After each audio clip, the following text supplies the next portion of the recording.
को बदले गए हैं और भारत के ब्रह्मोस को पहला विदेश में भेजा गया है। ईएमआई पे कर्जा पे बेच दिए लोग। और एनटीपीसी ने किस तरह से बेहतरीन ढंग से लड़कों को बर्बाद किया है, इस सबको हम लोग समझते हैं। देखिए, भारत के पहले थल सेना जो प्रमुख थे केएम करियप्पा साहब, बहुत बेहतरीन सेनापति थे। तो इनका जो नियुक्ति हुई थी वो 15 जनवरी 1949 को भारत के पहले सेनाध्यक्ष मिले थे केएम करियप्पा साहब। पहले सीरियस भी थे। इन्हीं के याद में भारत जो है वो 15 जनवरी को थल सेना दिवस मनाता है, जो आज के दिन है।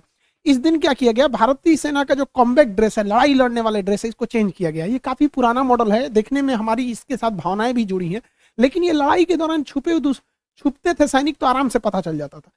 तो सेना में एक क्वालिटी होता है कैमोफ्लाज। कैमोफ्लाज मतलब होता है कि आप छुप सकते हैं, वातावरण के हिसाब से छुप जाना, वो कैमोफ्लाज कहलाता है। तो ये कैमोफ्लाज में अच्छा सेट नहीं होता था, इसलिए भारतीय सेना की ड्रेस को चेंज किया गया। ये झाड़ियों में, पत्थरों पे, रेगिस्तानों में कहीं भी अच्छे से सेटल हो सकता है। इसे डिजिटली हम लोग नया डिजाइन किए हैं। इसे डिजाइन करने का काम जो किया है national institute of fashion technology जो है चेन्नई, इसने बनाया है। ये काफी सोच समझ के इस ड्रेस को बनाया गया। ये ड्रेस काफी हल्का है, गर्मी के दिन में इससे ज्यादा गर्मी नहीं लगेगी, पसीना को वगैरह ज्यादा नहीं होगा। ठंडी के दिन में ना ही इसमें बहुत ज्यादा ठंड लगेगा, यानी दोनों में इको फ्रेंडली हो जाएगा, क्लाइमेट फ्रेंडली होगा। इस पे डिजिटल पैटर्न्स को बनाए गए हैं ताकि हर तरह जगहों में ये छुप जाए। 15 तरह के अलग अलग क्वालिटी के कपड़ों में से मर्ज करके इसे बनाया गया है, अलग अलग कैटेगरी के। ना ये सूती है, ना नाइलॉन है, ना कुछ है, एकदम स्पेशल कैटेगरी के 15 अलग अलग टाइप के हैं। 8 अलग अलग डिजाइन थे जिसमें इसको फाइनलाइज किया गया। इसमें अलग अलग टाइप के 4 पैटर्न है, 4 अलग अलग पैटर्न को मिला के इसे फाइनली बनाया गया है, जो इस बार शोकेस किया गया था हमारे परेड पे ही। जो थल सेना का 26 जनवरी का परेड तो अभी बाकी है, बट थल सेना दिवस पे जो परेड होता है उसमें इसे शामिल किया गया, तो वो इस टाइप का दिखेगा यहाँ पर। तो ये काफी ज्यादा, देखिए, दिखने में आपको अलग टाइप का लग सकता है क्योंकि हमें इस टाइप की ड्रेस देखने की आदत नहीं है, लेकिन दुनिया के अन्य देशों के कंपेयर करके ही इसे बनाया गया। ये मॉडर्न आज के 21वीं सदी के लिए ये एकदम परफेक्ट है। इसमें कई सारे चेंजिंग है। पहले के ये जो ड्रेस थे ये रेगिस्तान में छुपेंगे तो स्पष्ट दिख जाएंगे। दूसरा, इसमें इन करना होता था शर्ट को, और 3 बटन ही आपके दिख सकते हैं, 3 से ज्यादा बटन नहीं दिख सकते। आप चाहे एनसीसी किए होंगे या फिर सेना में होंगे तो 3 बटन ही ऊपर के दिखते थे। अब जो आएगा उसमें इन करने की झंझट नहीं रहेगी।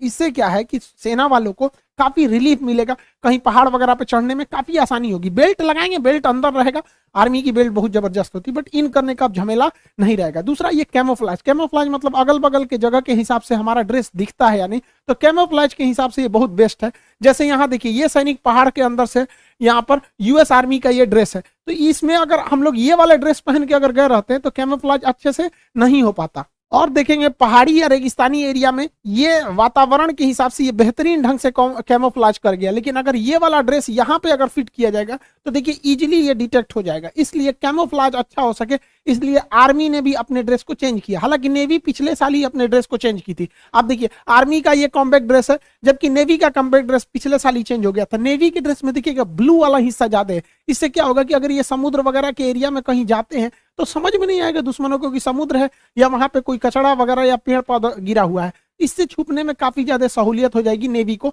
नेवी पिछले साल ही अपने ड्रेस को चेंज कर चुकी है। एयरफोर्स के ड्रेस को तो चेंज करने की जरूरत नहीं, वो लोग तो फाइटर प्लेन के अंदर रहते, वो जी सूट पहने रहते हैं। मेक इन इंडिया प्रोग्राम को बढ़ावा देने के लिए भारत सरकार ने लगभग 50,000 करोड़ के डील को कैंसिल कर दिया। जो विदेश से आने थे उनको अब स्वदेशी तौर पे अपनाया जाएगा, जिसमें सबसे पहला झटका अमेरिकी कंपनी को लगा है जिसका नाम है बोइंग कंपनी का P-8I पोसाइडन जहाज। अमेरिका बहुत ज्यादा काटसा एम के तहत भारत को कह रहा था कि S-400 मत लो, कमाओ, हेलीकॉप्टर मत लो, तो भारत सरकार ने भी ना मना कर दिया, जो ससुर हम तोरे नहीं लेंगे यहाँ पर। हालांकि दुनिया का सबसे बेहतरीन सबमरीन हंटर माना जाता है P-8I को। ये हवा में उड़ते ही क्या करता है, समुद्र में कहीं भी अंदर पनडुब्बियां रहती हैं तो उसे ये मार सकता है, तो इसे चेंज किया। एक्चुअली ये बहुत महंगा है, केवल 6 ठो का प्राइस 13,000 करोड़ है। तो भारत सरकार ने कहा कि भैया ये सारी चीजें इंडिया में ही बननी चाहिए, क्योंकि आपको पिछले वीडियो में एक बार बताए थे C295 हम लोग जो हॉक खरीद रहे हैं उसमें ही सब चीजों को हम लोग फिट कर सकते हैं। तो जो हम लोग 13,000 करोड़ कर रहे हैं वो हम लोग अगर इंडिया में बनाएंगे तो यही चीज की चीजें सेम टू सेम चीजें हम लोग को 7 से 8,000 करोड़ में बन जाएगी। दूसरा एक और चीज प्लान कैंसिल किया हो गया हम लोग का, कामाओ हेलीकॉप्टर।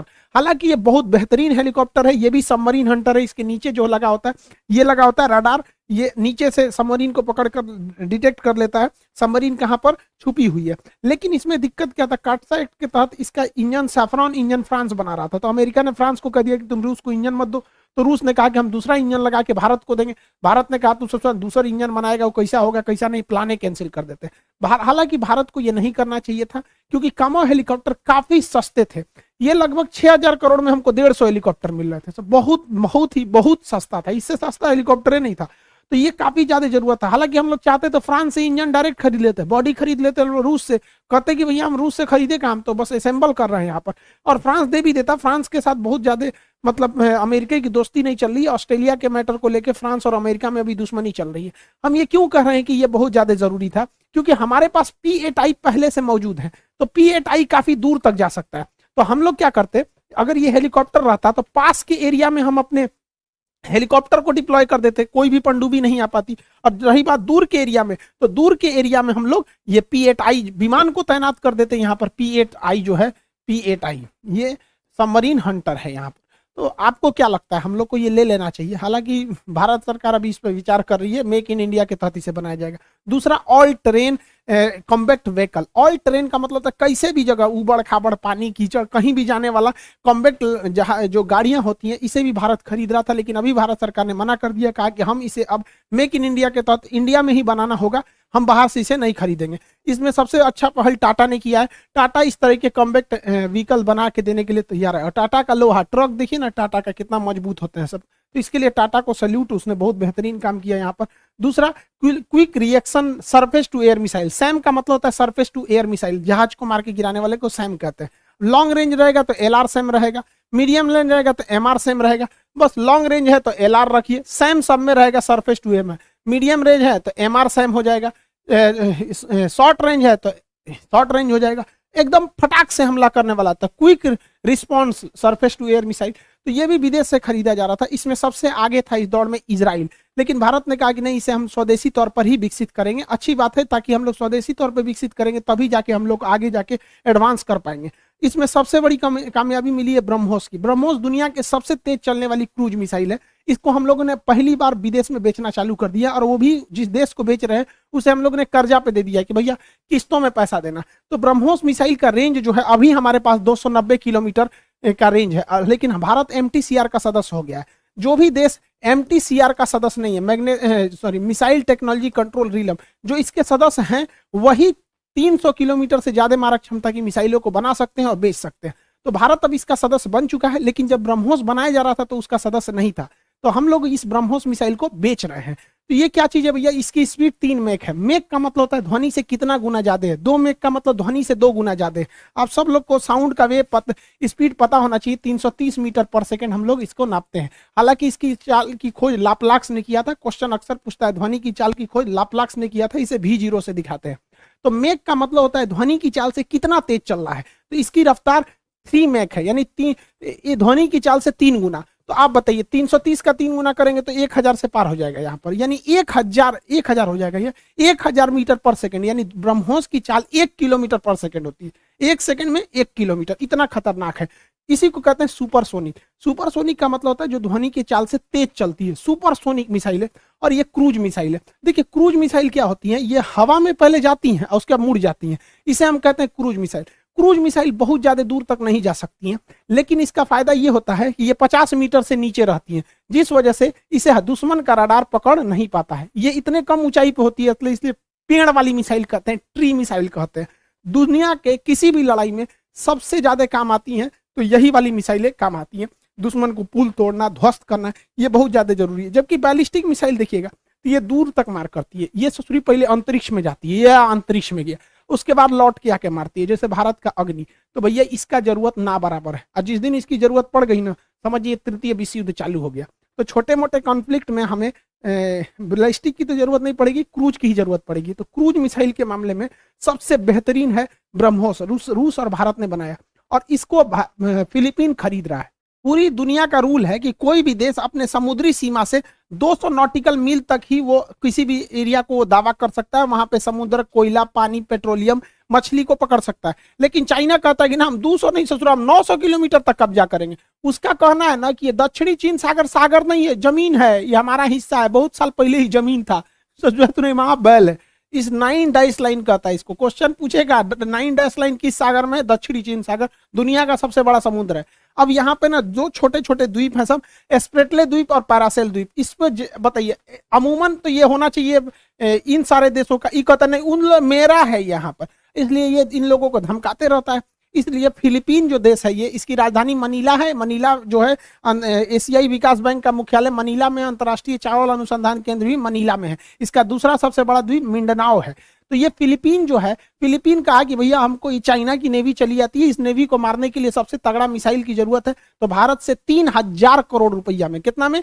3000 करोड़ रुपए में ये मिसाइल खरीद रहा है। सोचिए 3000 करोड़ कितना बड़ा इनकम है हम लोग के पास यहाँ पे, बेहतरीन 3000 करोड़ मिनटों में आ गया हम लोग के पास यहाँ पे। ब्रह्मोस मिसाइल लेगा और ये एंटी शिप वर्जन होगा, चाइना चिल्लाने लगेगा। अब चाइना के डर से वियतनाम भी कह रहा है हमको भी चाहिए। अब भारत वियतनाम को दे रहा है, चाइना को दे रहा है, तो इंडोनेशिया कर रहा हम कमजोर हो जाएंगे, तो इंडोनेशिया कर रहा हमको भी चाहिए, तो ब्रुनई कर रहा हमको भी चाहिए यहाँ पे, तो सिंगापुर कर रहा हमको भी दे दे रहे भैया। तो यहीं पे हम लोग करोड़ों रुपए कमा लेंगे इन्हीं देशों के पास में, क्योंकि फिलीपीन के पास दूसरा कोई बचाने वाला है नहीं। तो फिलीपीन लेने वाला है, वियतनाम ले रहा है, इंडोनेशिया, मलेशिया, ये तो कंफर्म है कि भारत से ये मिसाइल ले रहे हैं। इससे हम लोग को करोड़ों का फायदा हो जाएगा। इसके बाद अन्य देश भी इसको खरीदने के लिए इच्छा जताएंगे। और इसके यही नहीं, ये देखिए ये मिसाइल की सबसे बड़ी खासियत क्या है कि ये मिसाइल सामने से फायर नहीं करती है। पहले हम लोग इसे सामने से फायर करते थे। इस टाइप के मिसाइलों में घाटा क्या होता है कि आपको जहाज का मुंह भी आगे ही रखना पड़ता है।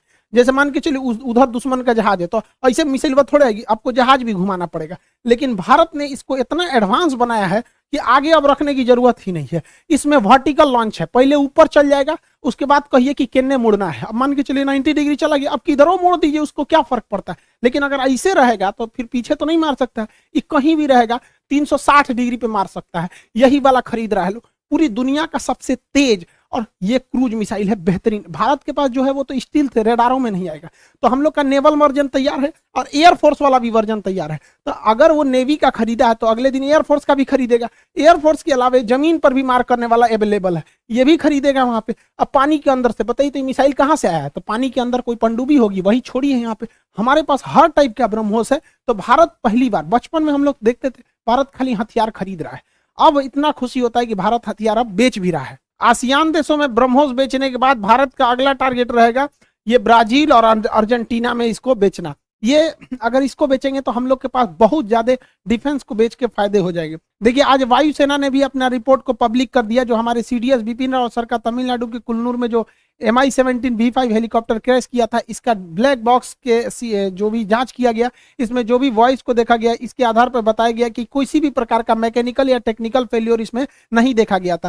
कारण बताया गया कि इसमें अचानक से घना कोहरा इतना तेज छा गया कि पायलट की विजुअलिटी पूरी तरह से खत्म हो गई, और पायलट की विजुअलिटी खत्म होने के बाद ये टकरा गए और एक कैजुअलिटी हुई। हमने अपना एक महान योद्धा को खो दिया, तो उसका एक दुख था।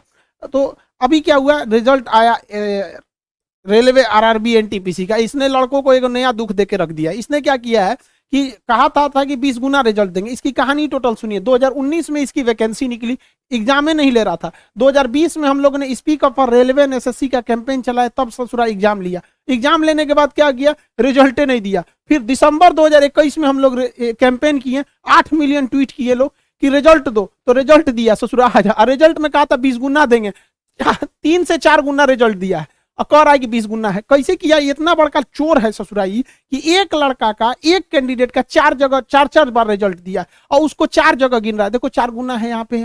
तो ये नौटंकी करके रख दिया। हम इसका एकदम जीता जागता हम आपको लाइव एग्जाम्पल देते हैं।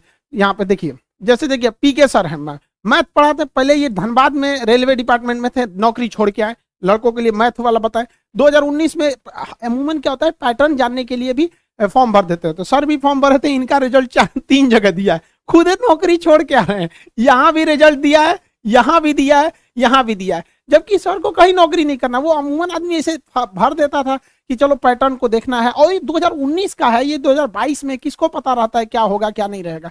तो एक आदमी का 3-3, 4-4 जगह रिजल्ट दे रहा है। अब सर को तो ऑलरेडी जॉब छोड़ के आए हैं, और उसके बाद से कहाँ जॉब करेंगे। इनका 3-3 जगह रिजल्ट दिया, बताइए। अरे भैया पहले रिजल्ट दे देते, सबका एक लिस्ट निकालते, जिसका जैसा नंबर उस हिसाब से रिजल्ट देना चाहिए था। लेकिन नहीं, सोच रहा एक के बार में 3 आदमी का दे दिया, बाद में सिलेक्शन एक ही जगह का होगा। यहाँ पे जो सीट बच जाएगी उस सीट को बेच दिया जाएगा ब्लैक में, वहां पे यही तो हो जाता है यहाँ पे। रेलवे वाले भी सब पिकुलियर है, पिकुलियर नहीं वो कहिए पिकुलियर के पावर एन है। जैसे हम लोग सर एग्जाम में बैठते रहते हैं कि पैटर्न देखते हैं कि जो स्टूडेंट को पढ़ा रहे हैं वो उस पैटर्न पर आ रहा है कि नहीं, और क्या दिया जाए। तो हम दिए तो ये देखिए तीनों जगह हमको दिया गया।